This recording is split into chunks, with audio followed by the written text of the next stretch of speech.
Hello and welcome to this special edition of the Global Dialogue, the Indiaspora Roundtable. I'm Shereen Bhan and I have with me very special guests who traverse technology to investment and, of course, are proponents of a deeper India-US partnership. With me today here at the Cognizant headquarters in New York, Ravi Kumar, who's recently taken over, in fact took over in January. Ravi, thanks very much for joining us and for giving us this beautiful space to be able to have this conversation. Appreciate your time as well as your support. Also with us, Deepak, the founder of Raj Associates, and Nitin Seth, the CEO of Incedo. Gentlemen, what an absolute pleasure. So let me start by talking to you, Ravi. What we are seeing today in the context of the broader relationship between India and the US is the fact that technology could be a big driver. In fact, the Indian ambassador to the US, Taranjit Sandhu, said that this could be the master key that unlocks the true potential of the partnership. How do you see it evolving? Thank you, Shereen. Good to see you after a long time. And thank you, Deepak and Nitin, for joining us here at this Cognizant campus in Hudson Yards in New York. Indeed, this is probably an inflection point, and I'm going to tee up a little bit. There's so much going on between the two countries. I'll tee up a little bit about technology. If you look at the trade partnership between the two countries on manufacturing goods and commodities, it's roughly around $150 billion. And there is, India is actually the 8th or the 9th partner for the US. Yes. And the US is the #1 partner for Correct. India. For tech services, BPO services, and services in general, India roughly has around $350 billion of exports.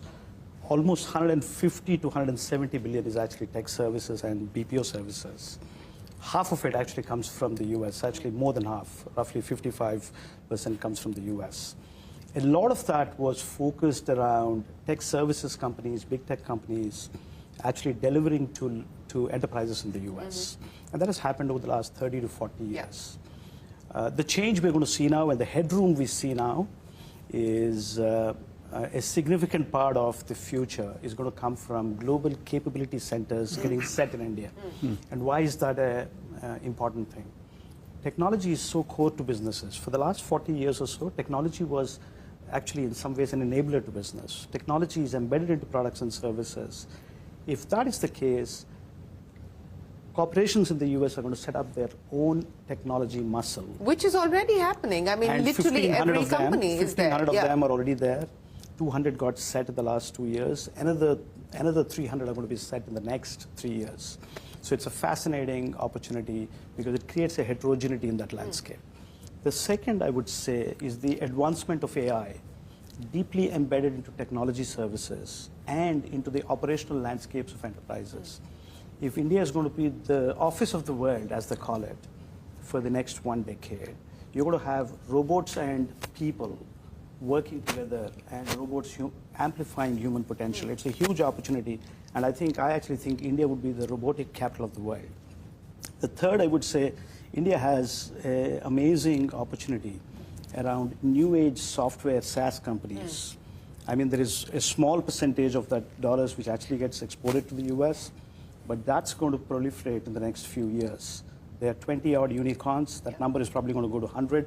Literally only in SaaS companies. These companies cater to US companies, especially the small and medium-sized businesses, which are roughly around 30 million businesses in the US. It's fascinating how the US is such a big country for small businesses. So all put together, this is going to be the next big wave of transformation which India is going to go through. I would believe the 5 million IT professionals, IT and BPO professionals which work in India, by the end of this decade, that number is going to double. And a lot of that is going to be between India and the US. Okay. Several important shifts that you've spoken of and that headline number that you believe we could see that 5 million become 10 million over the next 5 years. But Nitin, let me get you to pick up on where Ravi left off. And the big bet is that this is going to be a tech-driven partnership, and Ravi just articulated why he believes that to be the case. But what are the structural shifts, the structural changes that you believe give us the advantage, and what can be leveraged today? We are in the digital age, Shereen. So, clearly, technology is driving the business. Technology is driving this relationship. India has been building towards, I think, Ravi talked about the inflection point. Yeah. And we have been building towards this for the last 20, 25 years. Yeah. And there are a number of structural advantages that India now has.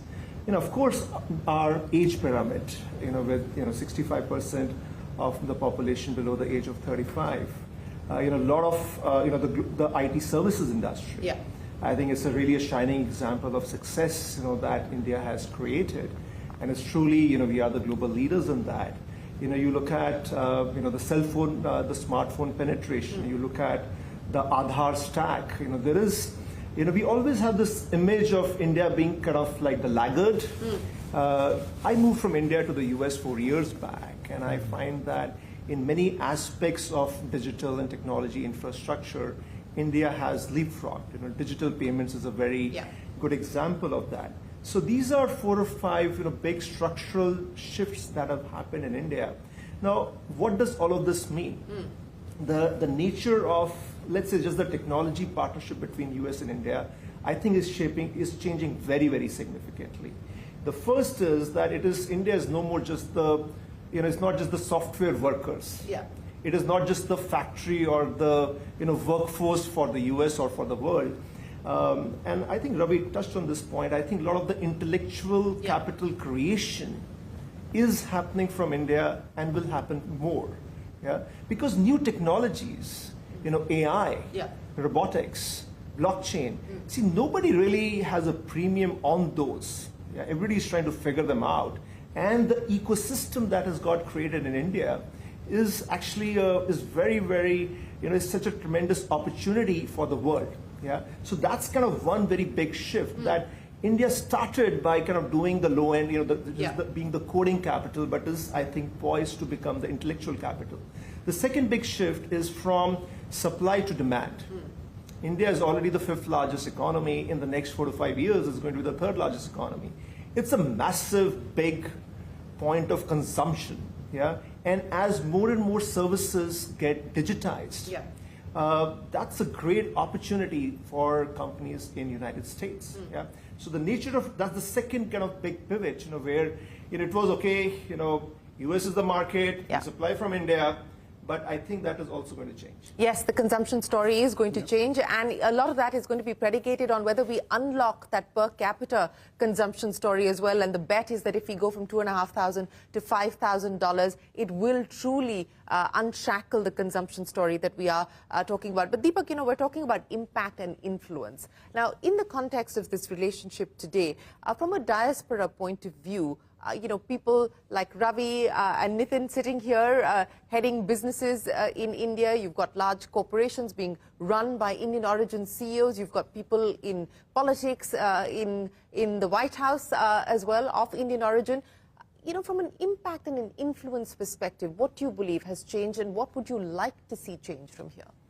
Well, it's like a night and day shift. If I look at the last 5 or 10 years, there's been an incredible impact, in terms of politics, in terms of the economy, in terms of policies. So economy is pretty clear-cut, right? I mean, the Indian American community in the US is well-to-do.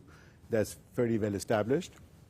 And, we have the CEOs of tech companies. We have CEO of non-tech companies. I mean, it's remarkable, how things have changed and developed over the last few years.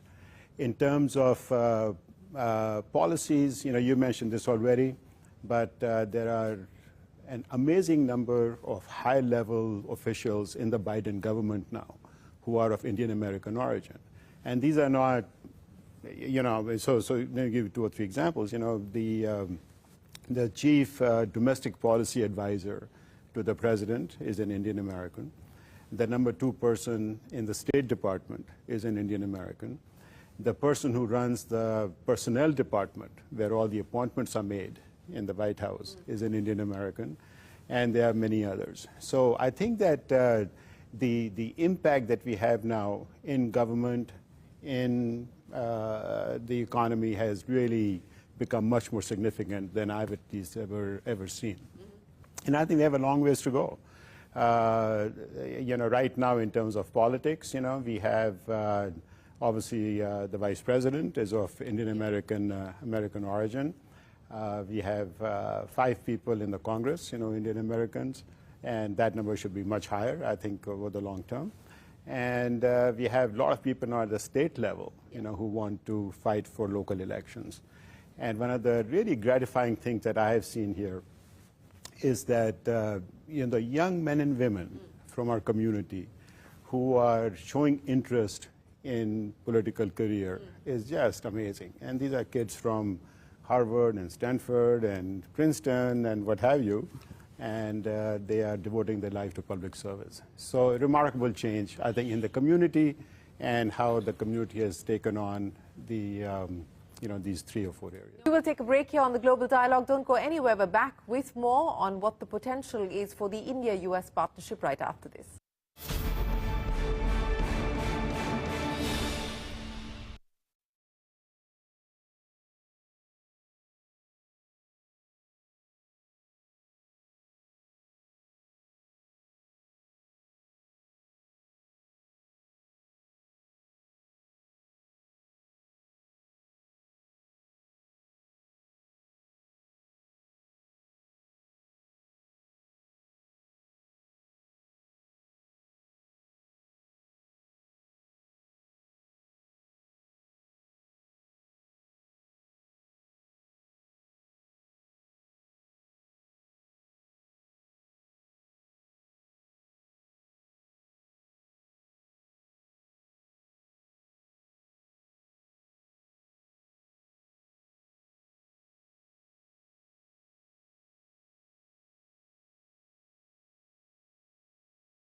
US can help skill up India, but you're saying that India and Indian tech companies specifically can do the same at scale here in the US. Explain to me how. Yeah, because Indian companies have, over the last 40 to 50 years, have taken talent from schools and colleges, have taken talent from radically different streams and translated them to jobs in business process engineering, top jobs in IT services, software engineering. And I think that experiment can be replicated back in the US.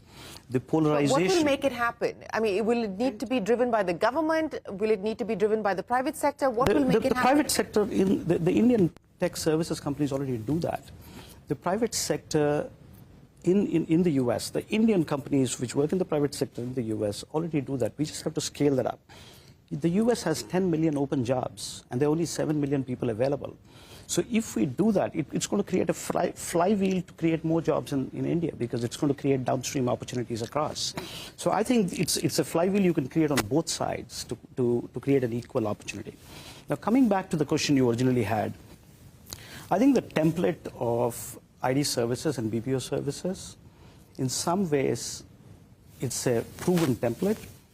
Ironically, the pandemic has given us confidence to do more, because a lot of that got catalyzed in the last 2 years to do more. 1 out of 7 jobs are remote now. Yeah. And before the pandemic, 1 out of 70 jobs were remote. So what that really means is you could virtualize work and literally do it out of India. So sectors like healthcare. I mean, healthcare is going to not just need human capital, it also needs, it's going to go through significant digitization, because you're going to see connected health. So there is this opportunity to virtualize healthcare and actually take that part of that value chain to an offshore destination like India.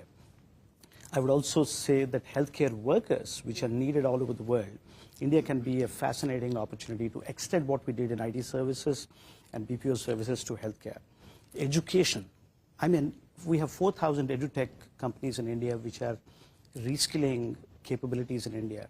They can potentially traverse the world because you're going to see digital education in a big way. Going back to the AI question you had, India was known for STEM education. Yeah. I think India's opportunity now is not just to do STEM education on one swim lane, but also do non-STEM disciplines. Because if AI and machines are going to take away problem solving, the new human endeavor is going to be problem finding. And if AI is going to amplify human potential, India can be a fascinating center for non-STEM disciplines. And that diversity is going to give India a huge opportunity to address other sectors as well as much as we have done that in IT services. You know, so let's get into the AI debate and the role and relevance of India in that. And Nitin, you know, let's take forward your thesis of winning in a digital age, and especially in an AI age. Ravi's point that, look, India has an advantage, but we need to do much more to not just build out the STEM talent, but the non-STEM talent as well. How do you believe India is positioned at this point in time in an AI era? It's, I'm so excited. It's, you know, I think it's a fascinating, we are at a fascinating point, you know, with, you know, AI becoming, you know, not just a proof of concept, but really it's happening at scale now. But how worried are you? Because, you know, just before the interview, Yale has put out a study. I just looked at a CNN report which talked about a majority of the CEOs polled as part of that survey believe that it is going to have very, very dire consequences over the next 5 to 10 years. We're not talking about way out into the future. We're talking about the next 5 to 10 years. And also very exciting opportunities. So you're in the exciting or the dire camp? You can't stop, you know, time. You can't stop, you know, flowing water. You can't stop technology, and you can't stop AI. So, you know, as well, you know, think about what opportunities it creates. And I think it creates tremendous, tremendous opportunities for India. Yeah. And I think for the US-India collaboration. How? It's not just about talent. Yeah. What is AI predicated on? How does AI happen? AI happens through data. Yeah. And especially for generative AI, you need vast, deep public data sets. Without it, AI cannot happen. Yeah. India is potentially the largest source of data for the world. You know, what are the large countries? China, India. Who's going to share data? India. Yeah. So we are going into a new era, you know, which is an era of data collaboration. Yeah. So we have gone to an era of trade collaboration. Now it is about data collaboration. Now India is amazingly well placed to create the massive data sets, which then form the backbone on which AI will happen. Now Ravi touched on healthcare. This is such an amazing example. Yeah. Now, this country, United States, you know, healthcare costs are 18% of this country's GDP. It's massive. It's significantly administrative. Yeah. Administrative, yep. And also there is a huge cost of drug discovery. Yeah.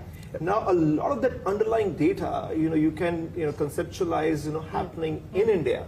Some of that already we began to see over COVID, and now those big data sets, you know, get shared. Globally, and you know, United States is a key partner, and AI applications get built on top of that. And by the way, a lot of that AI talent is there in India. So I just feel that this is a leapfrog opportunity. I think, you know, just to add to, opportunity. I completely agree. You know, we went in the last 3 months, we went from a discourse of what can AI do to AI will save the world to AI will destroy the world. Yeah. We've just got it 3 months. I completely agree with what Nitin is saying. I mean, for the foundational models built by big techs, I hope more open source happens. Those models if they have to go production grade, you need population grade data. The digital stack of India is probably the best example in any country in the world which can give you diverse data sets. Why has generative AI become so popular?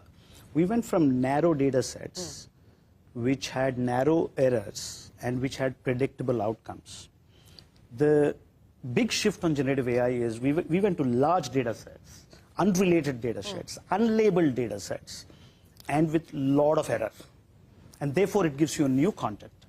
That new content can be fine-tuned, curated with data sets which will make it contextual. And India can provide that. So India can be the data capital of the world because the digital infrastructure in India built on over the last few years and consumerized it, that data can be used by the foundational models to make it production grade and then cater it to the world. I actually think it's a fascinating example of how India can be, not just be the office of the world, the factory of the world, the consumer of the world, and the data capital of the world. And the data capital of the world. So we've added to the list of us, of India, and opportunities for India as well. But since we're talking about data collaboration and India being the data capital, dthink data protection as well, Ravi, and regulation. And regulation. Absolutely. And that is a challenge today. We don't have it. I think the world is going through that phase of how do we regulate AI? I've been with policymakers. I'm on the board of the U.S. Chamber. We're all debating on how do we regulate and how do we get partnerships between countries to create frameworks, regulation, which will support acceleration of the embrace of AI as much as it will make it responsible enough. I think India has an exceptionally good opportunity to partner with countries like the U.S. to be a part of that consortium of early regulatory frameworks which we can build. Just to build on that, because you touched on a very good point around data security, data privacy, and of course you need to global standards need to evolve on this, and there is a fair amount of work happening. But again, I want to underline on the essential power of it and what will make it happen. Now, what will make it happen is this notion of data democratization. Yeah, because you can't. Data historically was a source of power, and you held it in a kind of like a box, in a silo. Now with AI and generative AI, that entire concept is changing, and it is about scale. It's not about narrow and deep. It's about broad and deep. Yeah, you have to democratize data. Yeah, you have to democratize access to data. Now, and that is where I believe that maybe it's a philosophical statement that the whole democratic nature of India and US makes us natural partner for that collaboration to happen. Because there are, let's kind of put the elephant in the room, China. Yeah, China is making amazing advancements on AI, but it is likely to be in a more defined, and more protected silo, space. Whereas that's not the story with India. And the other thing, Nitin, is in generative AI, of all the discontinuities in technology which have happened so far, including democratization of technology, for the first time you're going to move the agency of technology to the user. Right. And India actually, in some ways, handed over that agency of data to the user in the last 1 decade. So it kind of really matches. It's a natural fit. For that agency to be handed over and to take the raw power of technology and what and it to unleash it. means for a country like India. That, you would have like kids in Guntur in Andhra Pradesh and Navsari in Gujarat who have access to content being developed at Harvard and Stanford. So think about that world. And it's fascinating what's happening is in schools, children know how to use AI. And the teachers are not allowing them to. Businesses are figuring out how to use it. Yet to find a way to get it. It is an interesting world. I had a feeling that AI would take over this conversation, but I think it's great to know that you, and what I'm hearing from each one of you is that this really could be the big area of collaboration 100%. and partnership between India and the US if we leverage this right. What would you put down as the single biggest bet in terms of forging this partnership to be deeper? I would say partnership upstream with the evolution of these foundation models and the power of data which India provides, the digital stack of India which has transactions at a micro level which India provides. I think bringing that together, the confluence of the two is going to make AI more mainstream. And as that goes mainstream, it was always mainstream in the consumer world in the last few years. It's now going to go mainstream in the business world. And the talent pool which is available can actually support that curation process. Okay, so data capital, consumer capital, workforce of the world, factory floor of the world. I mean, everything seems to be going right at this point in time. We hope that everything will continue in the direction and the spirit that we just spoke of. What would you be mindful of, though? Yeah, and I think we have to think about that, Shereen, that there is a very natural progress happening on trade, on technology, on the people front, culture, but the partnership has to evolve on defense and political collaboration. Without that, there is a very important ingredient that is missing. And I think there is, I think there is a kind of a resettling that is needed, and I think a shift in mindsets, both in the United States, perhaps also some in India. Confident of the great reset that Nitin just spoke of? Well, I think just to recapture a couple of things here, I think we are at an inflection point in many, many ways. Inflection point in terms of the U.S.-India relationship, inflection point in India, as we have discussed here, inflection point in new technologies. I think the world is changing very fast around us, and I think that we need to build a feeling of trust, between the two nations. And I think that will be an advantage to both the U.S. and to India. I think we both have to rise to the challenge and work collectively for a better future. Well, with that, it is time for us to say goodbye to you on this special edition of the Global Dialogue. From all of us here on the team, goodbye. Thanks for watching. Stay tuned to CNBC-TV18.